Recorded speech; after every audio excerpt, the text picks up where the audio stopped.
One thing that we talk about with our team is probably our biggest battle right now.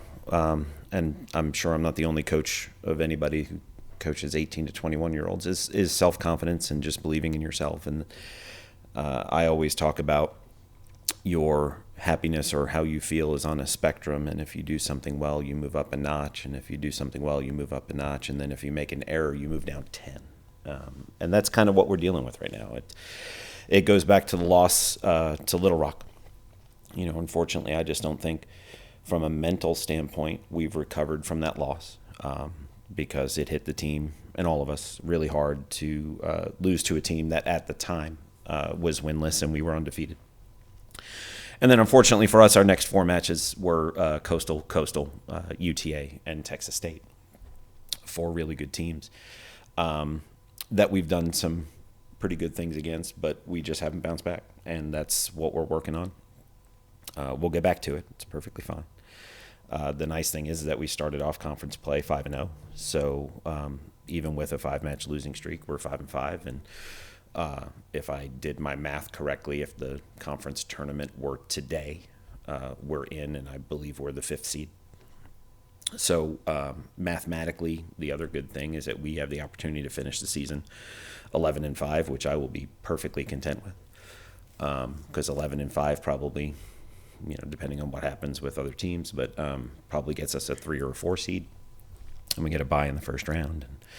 But yeah, that's the biggest thing right now. It's not volleyball skill; it's mental, and I think this weekend was a prime example of it. UTA played a heck of a match against us on Friday night, and clearly came on this road trip ready to go because they beat Coastal yesterday. So they came and made this long road trip and picked up 2 wins, so kudos to them. They came ready to go. But if you look at the stats from Friday night, their offense was exceptionally efficient. If I remember correctly, they hit over 600 in the first set.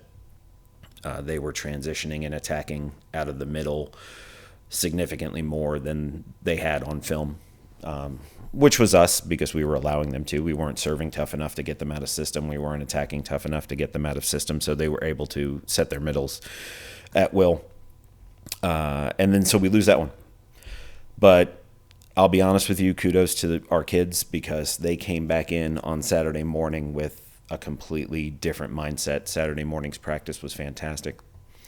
One thing that I talked to them about on Friday night is comes from somebody I've been following on social media, Brian Kite. And one of his things is that whatever excuse you have, whatever constraints you want to make up, whatever past experience you've had, it doesn't matter, get better. And so we talked about that on Friday night, that whatever you want to say, it doesn't matter, get better if you want the result that you want. And they came in on Saturday, great practice, and then yesterday was crushing. As a coach, I look back at it, and it hurts because we played 3 really good sets. Unfortunately, we didn't get the result that we wanted. I was probably as amazed and proud as everybody else watching us play the first set against Texas State because we came out and we attacked them. And I think we shocked them a little bit. But we played some of the best volleyball we've played all year. And then we go into the second set and win a tight one. And then we're up 2-0 on what I think is the best team in the conference. And we had that advantage, knowing full well that Texas State was going to punch back. And they did. And in the third and fourth sets, it was entirely our mentality. We're just, we don't have enough self-confidence. We don't have enough belief in ourselves to maintain that attack mode. And they go and beat us in the third and fourth set, pushing it to 5. And then they kind of carried that momentum into the 5th set, and we made the side change down 5-8 and brought it right back. And then it was back and forth the entire match. In that 5th set, was really kind of hoping that ball was going to be out of bounds on the challenge. Unfortunately, Colby saw it, and he told me that it was going to be in, so I was really hoping that the official wasn't going to see that because I believe that would have made it 14-12 us instead of 13-13. And then we didn't pull it out. And it's absolutely crushing to have the team come back the way they did and play the way they did and not get the results. that they wanted. And unfortunately, that's sports. That teaches you those cruel lessons of you can do everything in your power and still not win. So that was Sunday. But we have 6 more matches left. We're at the Alabama schools this weekend, then we're at the Georgia schools the weekend following, and then we have the Alabama schools here. All 6 matches against East Division opponents. And if we play like we did for 3 sets on Sunday, I think we're going to be fine. We just got to attack this mental thing. There's a bunch of things that I saw on film that I could have done better as a coach when knowing that our team stresses out.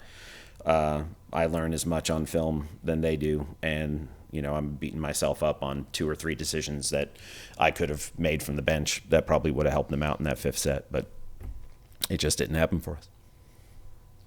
So yesterday, Emma Longley moved into 10th and then 9th place on the all-time kills list. She also got her 1,000th kill earlier this year. She's practically missed a year and a half, you could say, almost 2 full seasons with injuries. Talk about her and what type of accomplishment that is for somebody who's had to overcome injuries and miss a good chunk of time early on in her career. Right. No, it's amazing what she's done. It just shows you how talented of a player she is. I remember, now going on 4 years ago, her first collegiate match, we were at Virginia Tech, and she put up 30 kills, as a freshman in her first ever college match against an ACC opponent. She put up 30 kills. And she came into my office kind of stressing out about it, that she had set this benchmark of 30. How am I ever going to beat it? And me, as the idiot coach, said, you're not going to beat it.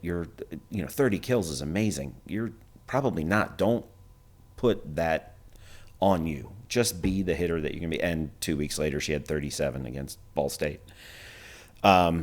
And then she got hurt, and she missed the second half of her freshman year. She missed the first half of her sophomore year and was able to come back out. So really, she's missed a good chunk of 2 years as an attacker and is still 9th in career kills. It just shows you how good she is. She has a great approach to her game. She wants to be good. She watches a ton of film with me. She asks a ton of questions on how to be better. I think if she has a fault, she puts too much pressure on herself to be that hitter for us. And probably a good part of that is my fault, because I tell her that senior studs have to be senior studs, which is true. But it's relatively amazing for her to have, I can't remember the number, but over 1,200 kills, and have missed 2 seasons, essentially. But what I think is really cool, and I sent it to her this morning, when I woke up this morning, I had a message from Diana Jurich, who was Diana Thomas at the time, who was number 1 in career kills. And Dee was a senior when I got here. And Dee sent her hey, please pass this on, that I tell her congrats. So you've got the alums who are seeing players that are on the roster now moving into the top 10 that are sending congratulatory messages. And I thought that was pretty cool. So. And looking ahead to this weekend, you mentioned the Alabama schools, 2 schools that have shown improvement this year, and you're currently chasing in the standings. So just preview a little bit and talk about how both those schools have kind of taken that next step. Yeah, both schools have learned how to win this year. They've put together a schedule where they racked up wins, and it's a lot of times that really helps. You look at our East Division now with Coastal losing to both Texas State and UTA this weekend. We've got 3 teams that are 8-2 on our side, and then you have us that are 5-5. So this weekend, and the fact that we haven't played the Alabama schools and we play them essentially 4 times or twice each over the next 3 weeks, is big for us, because it moves us up and down. I have no doubt that both Josh at Troy and Ashley at South Al are looking at this weekend, because you've got us coming in, and hopefully they're looking at how we did against Texas State and knowing that we're going to be pretty challenging. And then also Coastal, that if they want to hold, if not win, the East Division, because now with Coastal's 2 losses, there's the possibility of winning the East Division for both of them too. They're going to bring it, and they're going to probably have really good week of practice and, preparing for both us and Coastal. They're two really good teams. Troy has an outside hitter who has been a really good outside hitter the entire time she's been there, in Cheyenne Hayes, and the kid just goes after it. She's a little spark plug, and she's not a 6'4" outside hitter. I'll give her 5'9" on a good day, but she goes after it, and she's good, and she's talented. And then I was watching South Al versus Texas State, and they're just a really good team. They play together. They play with a lot of energy. And again, they've learned how to win.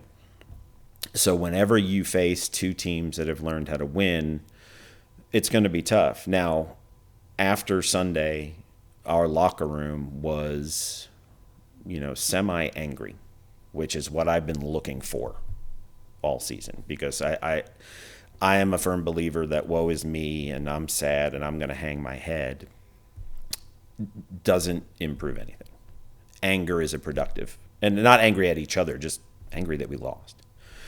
And the last thing I left them in the locker room was, I don't want us dwelling on the fact that we lost 16-14 in the fifth. I want us looking at the first two sets. Because if we play like that, which was some of the best volleyball that we've played all year, we'll be okay. We just have to sustain that.